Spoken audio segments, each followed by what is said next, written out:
अस्सलाम वालेकुम दोस्तों। आज हम हमारे पास बन रहे हैं, आज हम बना रहे हैं छोले,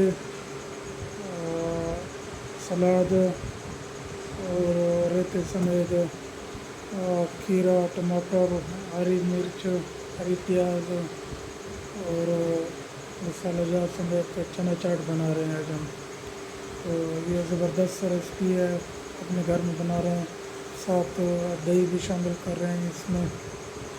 तो ये एक ज़बरदस्त फूड है जो फाइबर से भरपूर है।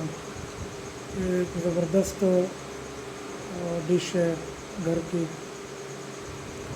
जो ये बन रहे हैं साथ चना चाट। इसके साथ और भी रेसिपी हैं, ये देखें इसके